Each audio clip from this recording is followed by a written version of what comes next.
반갑습니다. 김영무입니다.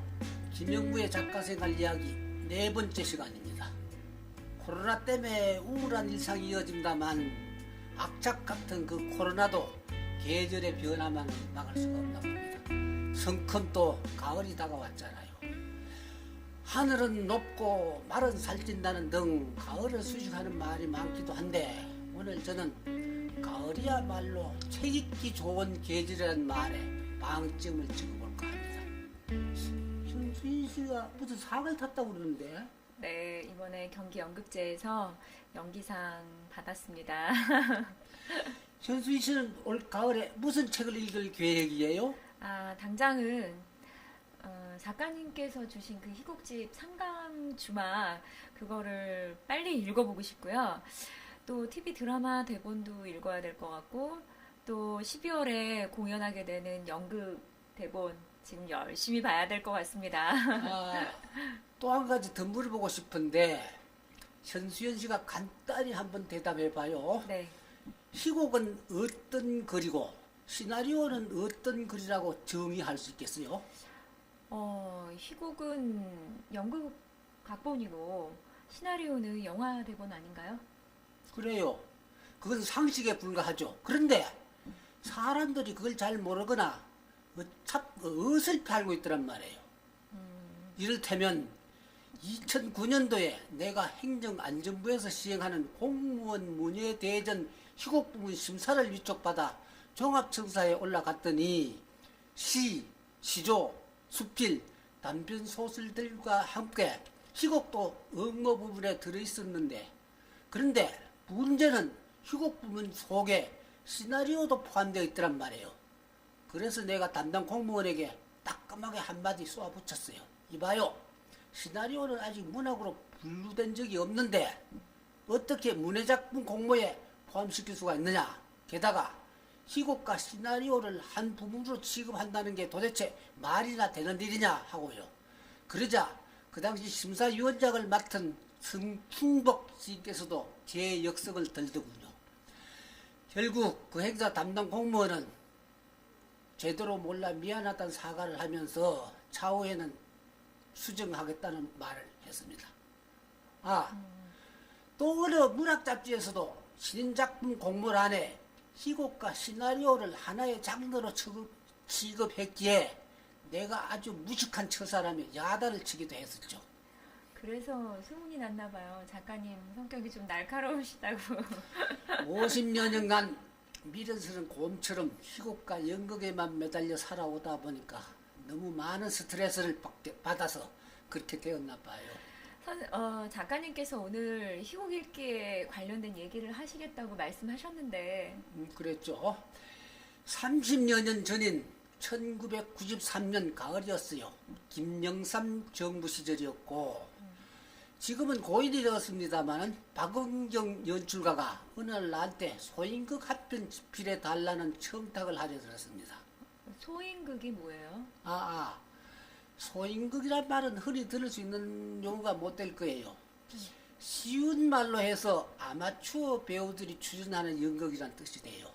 그러니까 고도의 예술성을 노나 수준을 못 둔다는 작품이란 의미도 되고 그러니까 그 당시 박원경은 대한민국 공보처에 근무하는 이진배 홍보국장으로부터 김영삼 대통령이 강조하는 국민의식 개혁을 주제로 하는 연극 한 편을 만들어 달라는 부탁을 받았대요. 그런데 여느 직업극단 배우를 기용하지 않고 현직 공보처 직원들로 작품을 만들어 본다는 계획이 수립되어 있었대요. 가만히 얘기를 들어보니 1시간짜리 소인극 대본이어서 크게 힘들 것 같지도 않아서 나는 작품 집필 계약에 서명을 했습니다. 그리고 작품 구상에 들어갔는데 주제로서는 간단히 국가공무원의 얼굴 그리기로 정해버렸습니다. 그래서 연극에 출연할 공보처 직원들 10여 명과 함께 저녁을 먹으면서 소주도 마셨고 국가공무원으로 근무하는 동안 그들이 느낀 일상적 애환을 2시간 정도 녹음하기도 했습니다. 여기에 그 작품 집필 의도가 있는데 현수연 씨가 한번 읽어보시겠어요? 네. 이른바 소인극에도 불구하고 필자는 결코 가벼운 마음으로 이 작품의 구상 및 집필에 임할 수는 없었다. 김영삼 정부의 출범 이후 대한민국은 가히 혁명적이랄 수 있는 개혁과 변혁의 대전환기를 맞았는데 이 엄청난 과도기적 와중에 중심부에 위치한 국가 공무원의 얼굴 그리기란 과제는 그리 간단한 문제가 아니었기 때문이다. 아무튼 이 소품에서 필자는 오늘날의 우리 사회가 처해 있는 전환기적 상황의 일단면과 어쩔 수 없이 공과 사의 갈등에 휩싸여 살아온 어느 국가 공무원의 전형적인 모습을 진솔한 터치로 부각시켜보고자 한다. 물론 필자는 이 작품을 관람하는 공무원들로 하여금 자신의 과거 공직자상을 반추해봄과 아울러 바람직한 미래의 자아상과 윤리관 확보라는 목적의식을 염두에 두지 않을 수가 없었다. 이왕이면 작품 줄거리도 마저 한번 읽어봐요. 네. 20년 이상 공직의 외길을 묵묵히 걸어온 한 계장이 자신의 생일날에 동료 직원들을 집으로 초대한다. 그날도 업무에 바빠 몇몇 사람만 참석해서 공무원 생활의 애환과 고충 등을 토로하며 이야기꽃을 피운다. 그날 한 계장의 처남이 찾아와 한 계장이 모시고 있는 장모를 자신이 모시겠다고 하며 공직자들의 부정적 행태를 힐난한다. 순수한 마음으로 장모를 모시고 사는 한 계장인데 뒤늦게 재산을 탐해 어머니를 모시겠다는 처남 사이에는 갈등이 일고 점차 처남 역시 자신이 갖고 있던 공무원에 대한 편견이 잘못된 것임을 깨닫는다. 수고했어요. 작품의 제목은 해와 달과 나로 정해졌고 작품이 탈고되자 행안부 차관의 결재까지 받게 되었습니다. 이었고 그 연극 연습이 시작되었어요. 아다시피 연극 연습의 첫 단계가 바로 희곡 읽기가 되는데 배역을 받은 배우들은 적어도 1개월가량 희곡을 읽어가면서 대사 속에 숨어있는 구체적인 의미나 상징성 등을 찾아가게 되는 거죠. 아울러 자기가 연기할 인물의 성격이나 인생관 내지 처세관 또는 습관 등도 발견해내고 때로는 무대 미학적인 것까지 염두에 두면서 여러 상황을 계산해가며 점차 그 희곡의 묘미에 빠져들게 되는 거죠. 그랬는데 그 작품의 희곡 읽기 과정에서 그만 문제가 생겼습니다. 주인공 한기장 역을 맡은 이칠화 씨의 태도가 영 불성실하기 짝이 없었어요. 그리핏하면 연습에 불참하고 연습장에 나왔어도 뚱한 표정으로 계속 추리를 할까 말까 망설이는 태도만 보여주곤 했어요. 그래도 박은경 연출가는 포기하지 않고 끝까지 그를 달랬다시피 하면서 연습을 감행하더군요. 이었고 처음에는 시답지 않게 달려들었던 공보처 직원들이 점차 속된 말로 연극에 아주 미쳐가기 시작했습니다. 말하자면 비로소 연극의 맛을 알게 된 거죠. 연극 연습이 막바지에 접어든 어느 날이었어요. 주인공을 맡은 이칠화 씨가 나에게 슬그머니 다가오더니 은밀한 어조로 솔직히 고백할 게 있다는 말을 했어요. 그는 처음 희곡을 몇 번 읽어본 다음 내용이 너무나 시시하고 재미가 없어 어떻게나 실망을 했던지 연극을 하고 싶은 의욕이 도저히 생기질 않아 계속 투덜거리기만 했는데 막상 연습을 자꾸 해보니 어떻게나 또 재미가 있는지 도무지 무슨 죄로 그렇게 된 건지 모르겠다는 말을 해주었습니다. 아울러 그는 비로소 작가인 나한테 진심으로 대단히 미안한 마음이 들었다는 고백까지 하려 들었던 거예요. 그때 나는 웃으면서 이렇게 대답해 주었죠. 희곡 읽는 방법을 모르면 희곡은 따분하고 재미가 없는 글입니다. 그림을 볼 줄 모르는 사람이 그림을 볼 때처럼. 저도 옛날에 그렇게 느낀 적이 있었던 것 같아요, 작가님. 소설은 재밌고 쉽게 잘 읽었던 것 같았는데 희곡은 대사로만 연결이 되어 있으니까 좀 재미를 느낄 수가 없어요. 지금은 연극적인 상상력을 동원해가면서 읽으니까 재밌어요.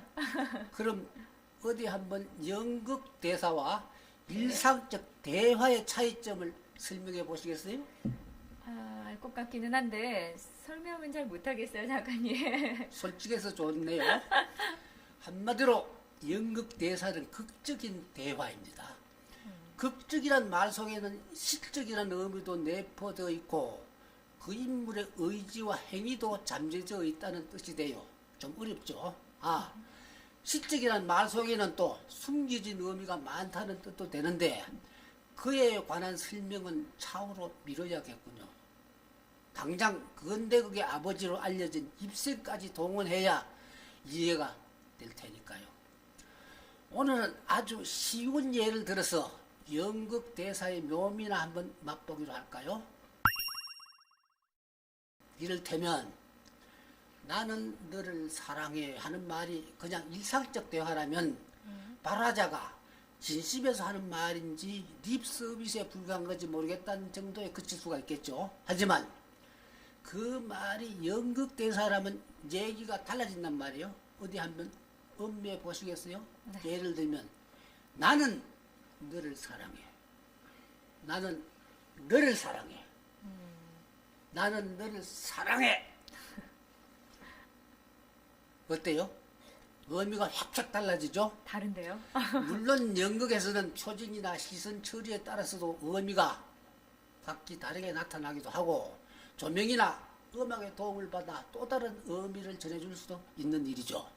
네, 작가님. 그래서 연극이 어려운 것 같아요. 비로소 연극이 어렵다는 걸 깨달은 거겠죠. 그래요. 연극 그거 쉽지 않은 거예요. 그래서 예술이 되기도 해요. 아무나 할 수 있는 일이 귀할 수가 없단 말이에요. 역시 오랜 전에 얘기가 되겠는데 제 작품은 연극 연습장에 가보았습니다.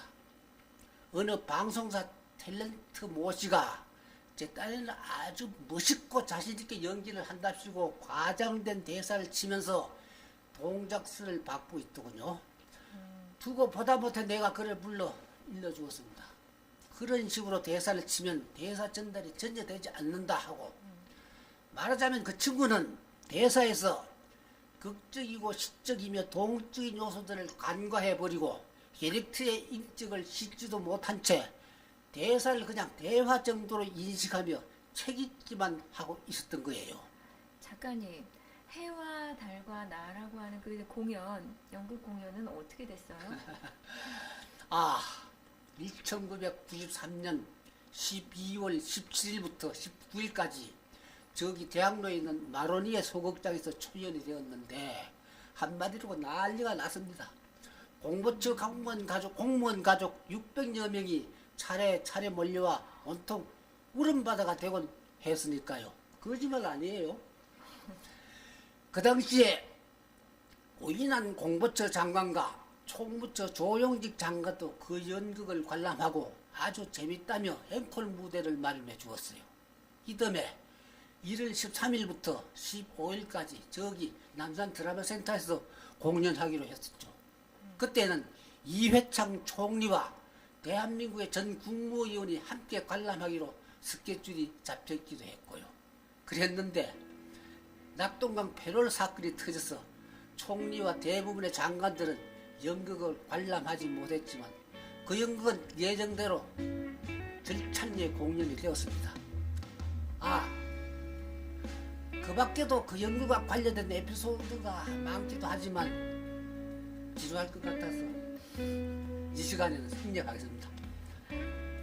다음 시간에는 내가 탐방한 모가디슈 편이 될 거예요. 모가디슈는 아프리카 동북부에 있는 소마리아의 수도입니다. 구독, 좋아요 많이 눌러주세요. 감사합니다.